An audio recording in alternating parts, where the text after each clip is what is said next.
不少仙神都是暗自惊叹：哎呦，玉帝陛下正面刚圣人了，当真是活久见之举。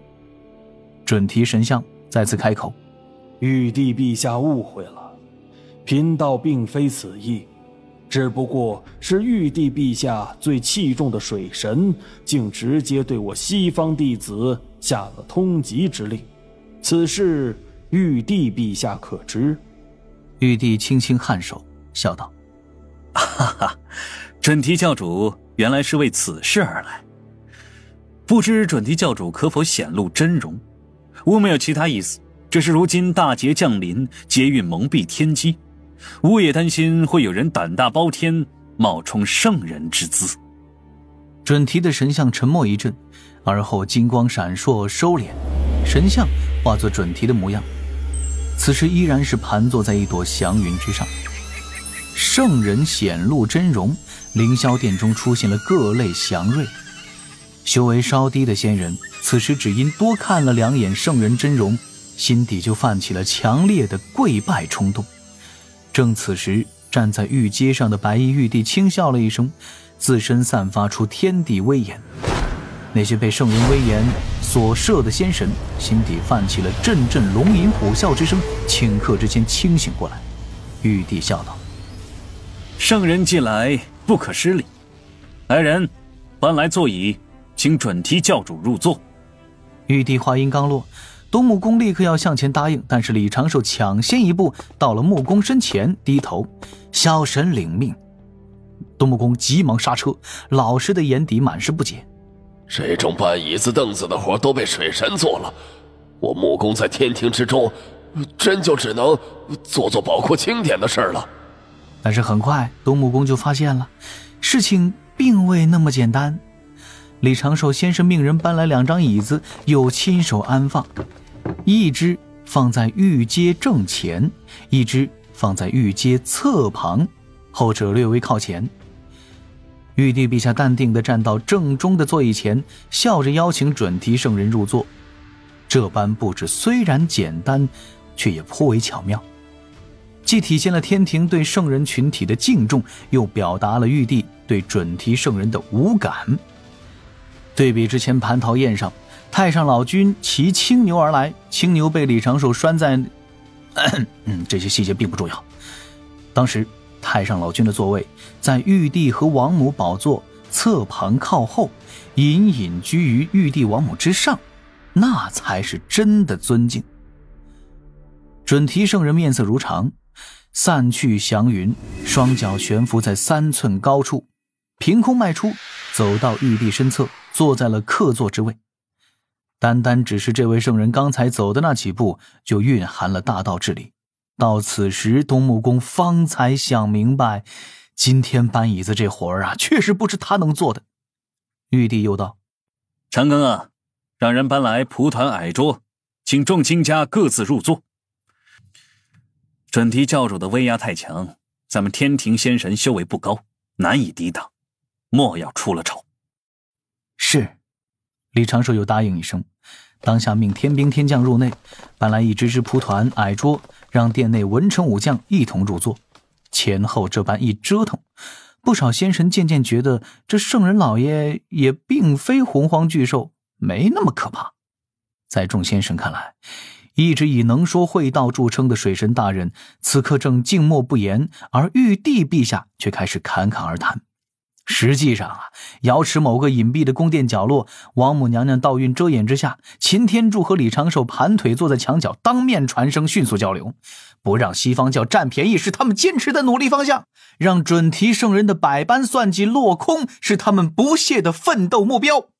凌霄殿内，白衣玉帝正道：准提教主刚才似乎说起了贵教的弟子须菩提，准提教主可否言说详细经过？此事是长庚爱卿先下的令，吾也是昨日刚刚知晓。天庭水神竟有这般权柄，不必玉帝陛下知晓就对大教弟子定罪。玉帝陛下执掌3界，似有所失啊。准提教主有所不知，吾早已赋予长庚爱卿先斩后奏之权，此为天命所许，得天道认可，有凌霄殿之备录。准提教主开口便指责吾执掌三界似有所失，他是有干涉天庭内事之嫌。贫道为圣人，莫非不可过问天庭之事？玉帝却是丝毫不怒，收敛笑容，正色道：天庭秉道祖旨意，奉天道而尊六圣，但天庭之事关系三界稳定，关系天道运转。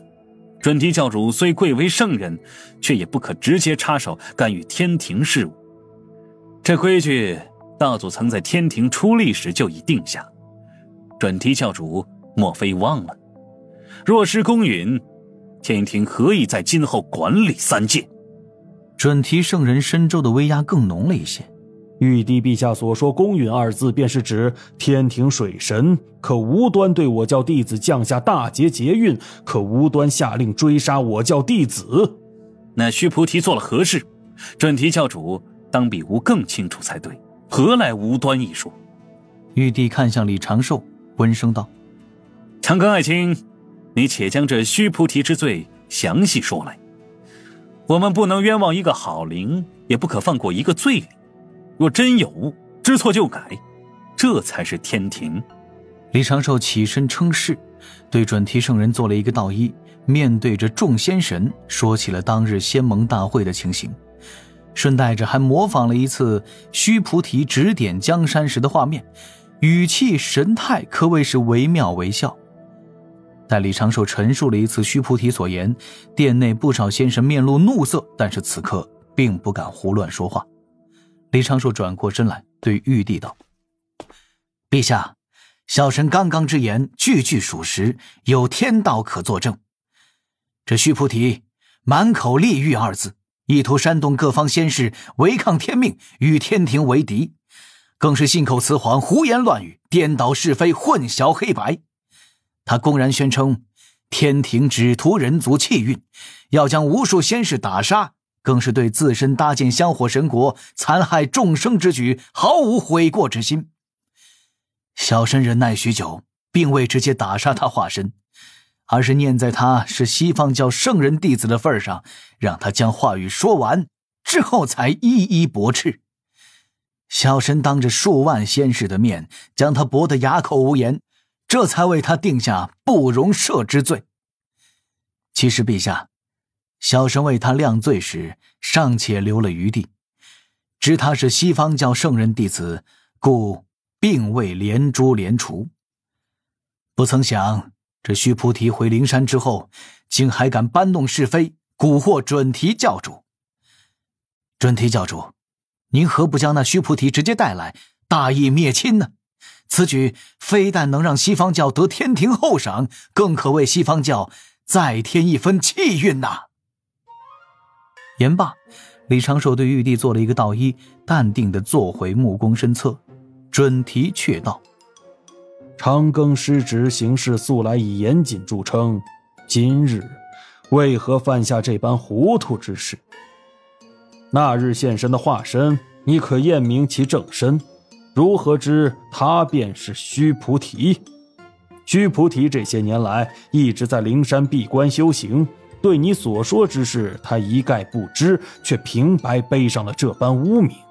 玉帝此前刚要绽放的笑容顿时凝了回去，有些错愕地看脸李长寿，但是迅速转换表情。李长寿却微微一笑，轻轻吸了一口气，哼，真上钩了。这圣人也不是不能忽悠嘛。片刻前，李长寿跟玉帝合计了一点小算计，让玉帝主动开口，用验明正身的理由逼准提圣人从神像之中走出来，提前埋下一个暗示。而后提及须菩提之事，李长寿答得尽量的圆满完整，堵死一条条路径。没想到准提圣人还真就上钩，用验明正身这个要素组织了一波看似无解的反攻。圣人掉进自己预设的剧本，既然如此，那李长寿就可以不客气了，反将西方教一军。正此时，师兄，你怎么了？师兄，你不要吓我，我还没能给你老李家留个一儿半女呢。心底突然泛起了少许吵闹声。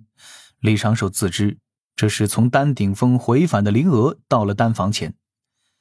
虽然此时用指道人面对圣人之威，且有诸多重宝守护本体，但是李长寿怎么可能不留些许心神在本体呢？此时李长寿在凌霄殿中轻轻叹了一口气，故意拖延了一点时间。本体在小琼峰摇椅上睁开双眼，抬手在假哭的灵娥额前敲了一下，呵斥：莫喊，为兄没事，正忙着跟人吵架呢。灵娥顿时喜滋滋地笑着，舌尖舔过晶莹的唇尖，小声问：跟谁吵架？某位圣人，当然这个话是不能说出来的，需要吻上棘手。一个挺棘手的老大爷。那日现身的，你可验明其正身，知他便是须菩提。凌霄殿内，各方仙神尽声。圣人亲身前来天庭，能与之对话的只有天庭之主玉帝王母，或是那几位极少露面的圣人化身太上老君。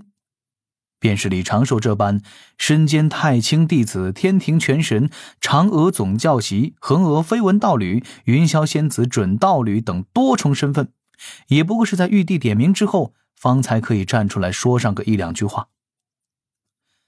那准提圣人如此反问，让道道目光再次聚集在李长寿的身上。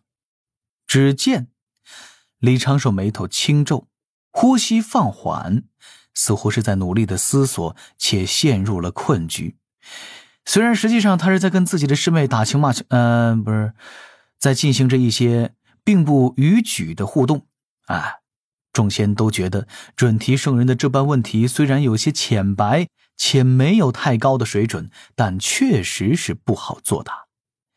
西方教圣人只需坚持那日现身的并非是须菩提，让天庭收回对须菩提的追杀，也可谓是合情合理，有理有据。但是李长寿气定神闲。准提教主，此事可容我简单解释。善。准提面无表情地吐出这般字眼。李长寿做了一个道揖，慢条斯理地整理着拂尘，仿佛在用这般小动作延长自己可以用来思考的时间。眉头微微皱起，嘴角轻抿又极快的放松，身体佝偻了1-2分。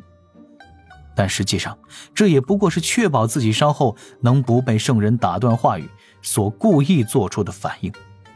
很快李长寿眼前一亮，像是一个毛躁的老神仙，有些着急的辩解：当日小神为须菩提定罪，自有天道响应，降下劫运。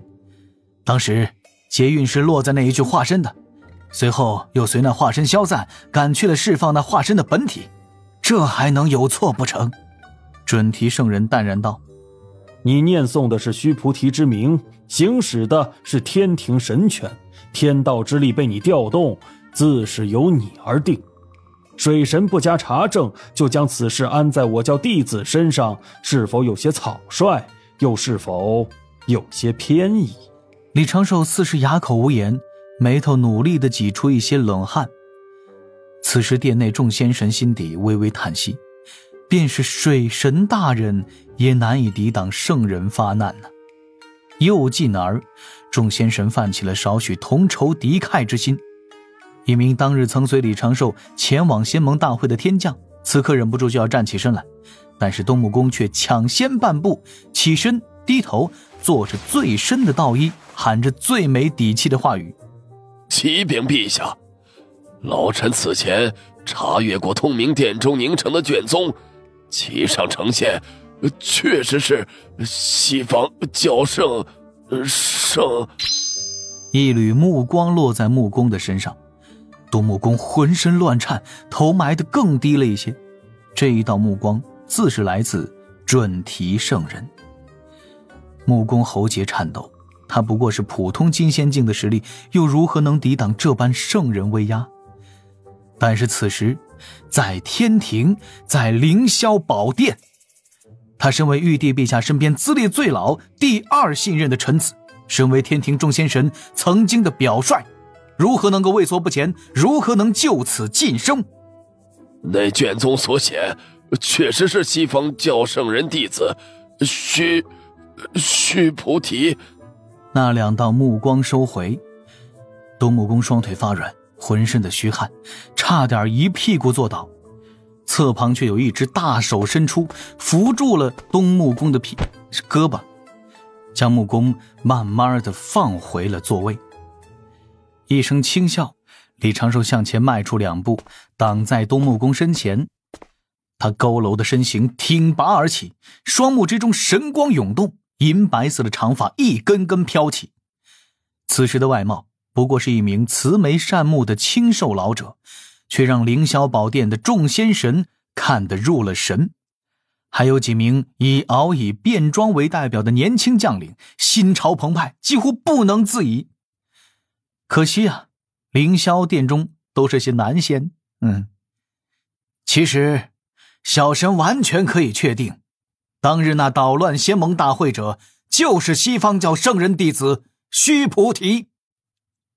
李长寿侧身对着上空拱拱手，朗声道：由于一些当着准提教主不太好说，但大家都应心里有数的原因，仙盟大会举办到了关键阶段，小神就料定了会有不能直接提名号的大教即将来给仙盟捣乱。准提教主莫急，小神没有半点恶意揣测西方教的意思。当时阐教副教主现任仙盟盟主燃灯前辈就要宣布仙盟正式成立，这时义灵站了出来出声讽刺，燃灯前辈也不知怎么就给了对方开口的机会。小神心底还琢磨着，这燃灯副教主有些不太对劲儿啊，这不是故意抛话头给某个不能提名号的大教帮助对方搞事吗？说时迟那时快，小神道心灵台出现了一缕缕道韵，这道韵轻轻袅袅，徐徐缓缓，既晦涩难明，又清澈纯粹，仿佛世间一切大道至理都能被这般道韵解析。各位猜怎么着？